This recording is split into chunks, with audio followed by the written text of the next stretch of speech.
3 ऐसे मिथ्स आज मैं आपके क्लियर करने वाला हूँ डिजिटल मार्केटिंग से रिलेटेड, जो मैक्सिमम 99% बिगिनर्स के माइंड में एकदम फिट हो गया है।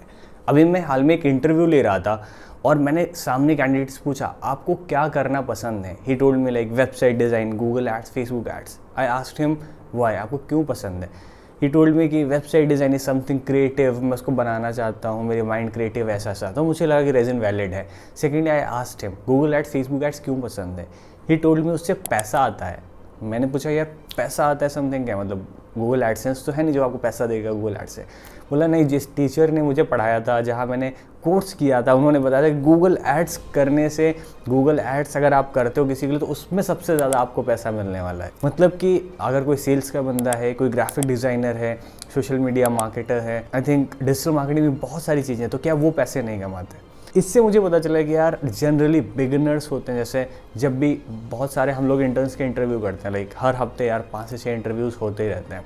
उनके थॉट प्रोसेस को जो मैं समझ रहा हूँ, ऑलमोस्ट 99% लोग मुझको यही बोलते हैं कि उनको गूगल एड्स, फेसबुक एड्स करना है, क्योंकि उनके माइंड में ऐसा परसेप्शन क्रिएट कर दिया जाता है कि यही जो चीज़ है ना, यही सबसे ज़्यादा आपको आगे लेके जाएगी, ये चीज़ ही में, इस चीज़ में बहुत ज़्यादा पैसा है। तो वो स्टार्टिंग में जो शाइनिंग ऑब्जेक्ट्स देख के ना उसके पीछे भागने लगते हैं। अगर आप बिगिनर हो और आपके माइंड में ये सारे मिथ्स भरे पड़े हैं, आज मैं आपको एक एक क्लियर करने वाला हूँ, क्योंकि मेरा टोटल अराउंड 5 से 6 साल का डिजिटल मार्केटिंग एक्सपीरियंस हो चुका है। From freelancer to agency owner, like 100+ brands के साथ मैं काम कर चुका हूँ। पता नहीं कितने टीम मेंबर्स का मैं इंटरव्यू ले चुका हूँ, बहुत सारे लोगों का इंटरव्यू ले चुका हूँ। तो एक मेरा लाइक बहुत ज़्यादा एक्सपीरियंस हो चुका है, ताकि मैं आप सबको बता पाऊँ कि क्या मिथ्स हैं, क्या ऐसी चीज़ें हैं जो आपको माइंड में नहीं भरनी। ऐसा नहीं है कि आपको किसी ने बताया डिजिटल मार्केटिंग में बहुत सारा पैसा है और इसी फील्ड में पैसा है तो आपको वही करना है। So let's start. Number 1 is कि लोग सोचते हैं कि डिजिटल मार्केटिंग अगर करते हो तो उसमें बहुत सारा पैसा है, मतलब आप बहुत सारा पैसा कमा सकते हो, घर बैठे पैसा कमा सकते हो। ऐसा नहीं है। हर इंडस्ट्री में अगर आप देखो, कोई भी इंडस्ट्री हो, चाहे डिजिटल मार्केटिंग, नेटवर्क मार्केटिंग, कुछ भी उठा लो, पर्सनल नेटवर्क मार्केटिंग भी करी है। ऐसा नहीं है कि हर इंडस्ट्री में सब सक्सेसफुल होते हैं। एक इंडस्ट्री में कुछ लोग सक्सेसफुल होते हैं तो आपको वो चीज़ दिखाई जाती है। फॉर एग्जाम्पल ऐसे ले लो कि हम किसी क्लाइंट को पिच करते हैं, तो मैं यहाँ पे बता रहा हूँ, टू बी वेरी ऑनेस्ट, हम अपना अच्छा वर्क पोर्टफोलियो दिखाएंगे। आज तक कभी आपने किसी की वेबसाइट पे एक ऐसा टेस्टिमोनियल देखा है जिसमें क्लाइंट कह रहा हो कि नहीं नहीं, मुझे आपका प्रोडक्ट और सर्विस बिल्कुल भी पसंद नहीं आई, ये तो सबसे खराब प्रोडक्ट, खराब एक्सपीरियंस था मेरा। नहीं, आपने ऐसा कभी नहीं सुना होगा। इनफैक्ट हम भी जब क्लाइंट को पिच करते हैं, हम भी अपने बेस्ट काम दिखाते हैं, हमने जो सबसे अच्छे रिजल्ट डिलीवर किए, हमने सबसे बढ़िया किया है। बट क्या ऐसा नहीं होगा कि हमने 5 साल काम किया है, 100+ ब्रांड्स के साथ काम कर चुके हैं तो सबके रिजल्ट्स अच्छे हैं? ऐसा बिल्कुल नहीं होता है। इन डिजिटल मार्केटिंग हमने बहुत सारे ऐसे क्लाइंट्स के साथ काम किया है जिसमें हम रिजल्ट्स नहीं डिलीवर कर पाए। उसका रीज़न कई बार ऐड अकाउंट्स था, ऐड अकाउंट्स के फेल होना, सस्पेंड्स होना, नहीं बार बार वर्क करना। कई बार ऐसे रीजंस थे कि जो क्लाइंट का प्रोडक्ट था वो मार्केट फिट नहीं हो पा रहा था, वो प्रॉपर नहीं जा पा रहा था। हमने कई बार स्टार्टिंग में कम ऐड बजट उस पर बता दिया, या फिर बहुत ज़्यादा ओवर स्पेंडिंग हो गई। तो बहुत सारी ऐसी गलतियाँ हुई हैं। मतलब टू बी वेरी ऑनेस्ट, मैं आपको सब कुछ सच बता रहा हूँ। तो बट जब भी क्लाइंट को क्लोज किया जाता है, जब आप दिखाते हो तो अपना सबसे अच्छा वर्क पोर्टफोलियो दिखाते हो। हाँ, आप अपना 100% देते हो और आप उसको क्लियर भी करते हो कि लाइक जो रिजल्ट्स हैं वो आप, ऐसा नहीं डिजिटल मार्केटिंग 100% आप कमिट कर दोगे कि हाँ ये तो आना ही आना है। लाइक फ्लक्चुएशंस होते हैं, वेरिएशंस आते हैं, तो ये चीज़ आप क्लाइंट को ट्रांसपेरेंट बताओगे। तो इस पॉइंट से हम क्या समझते हैं कि डिजिटल मार्केटिंग में ऐसा नहीं है कि बहुत सारा पैसा आता है। कुछ लोग जो बहुत सारा पैसा कमा रहे हैं वो आपको दिखाएंगे, आपको बताएंगे। जनरली मैं भी जो कमा रहा हूँ, 5 से 4 साल का एक्सपीरियंस हो चुका है अराउंड। अब मैं अच्छा खासा पैसे कमाने लगा हूँ इन कंपैरिजन टू जो मैं 5 साल पहले कमाता था।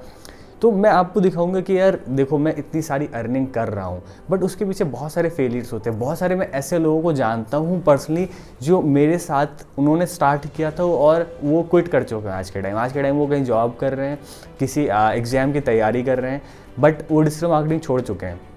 तो ऐसे बहुत सारे लोग हैं। आप अपने माइंड में ये परसेप्शन स्टार्टिंग से मत क्रिएट करिए कि पहली चीज़ तो डिजिटल मार्केटिंग में बहुत पैसा है, आपको घर बैठे पैसे कमा सकते हो, आपको घर से बाहर नहीं निकलना, आप एक कमरे में बैठे बैठे खूब सारा पैसा कमा सकते हो। एज अ बिगिनर आपको अपने माइंड में लेकर चलना है कैसे आपको एक्सपर्टीज़ लानी है, कैसे आपको घर से बाहर निकल के लोगों के साथ नेटवर्किंग करनी है, मिलना है, बात करना है, अपने लर्निंग्स को बढ़ाना है, राइट। लर्निंग्स को आप बढ़ाओगे, अपनी एक्सपर्टीज़ को ग्रो करोगे तो आपका जो पैसा है वो बढ़ता हुआ जाएगा। सेकेंड वन इज़, लोगों को लगता है कि डिजिटल मार्केटिंग एजेंसी के स्टार्ट कर लेंगे तो वो बहुत ज़्यादा स्केलेबल हो सकती है, उसको आप बहुत ज़्यादा 10 करोड़ 20 करोड़ 50 करोड़ तक ले जा सकते हो। मैं आपको बताता हूँ, डिजिटल मार्केटिंग में जो कस्टमर्स का चर्न रेट काफ़ी हाई होता है। मतलब बहुत सारे ऐसे क्लाइंट आते हैं जो आपको छोड़ के जाते हैं हर महीने, राइट। आपको पता नहीं कौन सा क्लाइंट आपके साथ कब तक काम करेगा। कई बार लोगों को रिस्पॉन्स आता रहता है, बट खास करके इंडियन क्लाइंट्स में एक ऐसा होता है कि यार उनको कुछ नया चाहिए, वो नई नई एजेंसी के साथ एक्सपेरिमेंट करते रहते हैं। कोई नया फ्रीलांसर आएगा, बताएगा कि मैं आपके लिए ये कर सकता हूँ, तो वो कहेंगे ठीक है अब आप बंद करो, मैं किसी और से ट्राई करने जा रहा हूँ। तो डिजिटल मार्केटिंग में चर्न रेट काफ़ी ज़्यादा होता है, मतलब कस्टमर्स क्लाइंट्स आते हैं और छोड़ के जाते रहते हैं। तो जब तक अनटिल अनलेस आप अपने क्लाइंट्स रिटेन नहीं करके चल रहे हो तब तक आप उसको स्केलेबल नहीं बना सकते हो। और रिटेंशन इसमें अब बहुत बड़ी प्रॉब्लम होती है। जनरली जब आप 20-25 क्लाइंट्स के ऊपर जैसे ही बढ़ोगे तो उस टाइम पर आपको प्रॉब्लम्स आना स्टार्ट हो जाएंगी, क्योंकि उसके पैरेलली में आपको एक तरीका भी बताने वाला हूँ, दूसरी एक चीज़ बताने वाला हूँ जिससे और बड़ी प्रॉब्लम क्रिएट होती है। बट जब भी आपके 20-25 क्लाइंट्स जैसे ही ग्रो करते हैं तो आपको क्या प्रॉब्लम आने लग जाती है उस टाइम कि आपके काम कुछ पेंडिंग होने लगते हैं। आप हर क्लाइंट पे ध्यान नहीं दे पाते इक्वली, कुछ क्लाइंट्स पे आप कम ध्यान देते हो, कुछ पे आप ज़्यादा ध्यान दे देते हो। कई बार आपको जो पूरा टाइम है उन्हीं 20-25 क्लाइंटों को सॉल्व करने में उन्हीं के जो इश्यूज़ आ रहे हैं, क्योंकि अनएक्सपेक्टेड इश्यूज़ बहुत आते हैं, आपको क्लियर नहीं होता। आप ना डे शेड्यूल बनाओगे बट आपको नेक्स्ट डे ऐसे टास्क आ जाएंगे, ऐसी चीज़ें आ जाएंगी जो आपको आपके दिन में प्लान नहीं है, राइट। तो कई बार ऐसी चीज़ें होती हैं कि ये सारा जो एक्टिविटीज़ करने में टाइम चला जाता है। तो 20-25 क्लाइंट मैनेज करना इज़ समथिंग कि आपको बहुत अपना टाइम इन्वेस्ट करना पड़ेगा। दूसरा चीज़ है यहाँ पे कि आपका लो टैलेंट पूल, मतलब इंडिया में अगर आपको डिजिटल मार्केटिंग करनी है तो आपको अगर 20-25 क्लाइंट्स मैनेज करने हैं तो यार एटलीस्ट आपको अच्छी खासी टीम तो चाहिए। मतलब आई थिंक 3-4-5 लोग तो आपको चाहिए ही चाहिए, राइट। अब अगर और इसमें बात कर रहा हूँ जिनके लाइक ऑन एन एवरेज 25-30 हज़ार के ऊपर क्लाइंट है जो रिटेनर पे कर रहे हैं, राइट।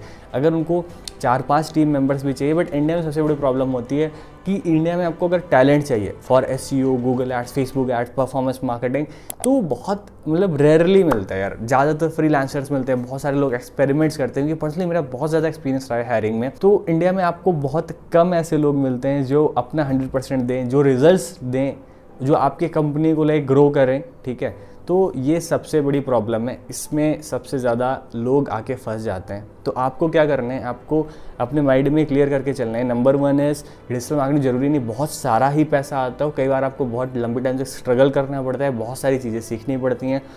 सेकेंड 1 इज़ कि डिजिटल मार्केटिंग स्केलेबल है, बट उसमें नंबर 1 इज़ ऑब्जेक्शन है वो आपका चर्न रेट है, हाई चर्न रेट। और second 1 is low talent pool, मतलब जो लोग हैं, जो आपको रिसोर्सेज चाहिए, टैलेंट चाहिए, वो बहुत कम अवेलेबल है। तो आपको इन सब चीज़ों को माइंड में रखना है अगर आप अपनी एजेंसी स्टार्ट करने जा रहे हो या फ्रीलांसिंग बिजनेस। ऐसा नहीं कि आप कहीं से सुन पढ़ के, आप कोई वीडियो देख के मोटिवेट हो जा रहे हो और आप अपना बिजनेस स्टार्ट करते हो। ये रियलिस्टिक है सारी चीज़ें, क्योंकि पर्सनली मैंने एक्सपीरियंस करी तभी मैं आपको शेयर कर रहा हूँ।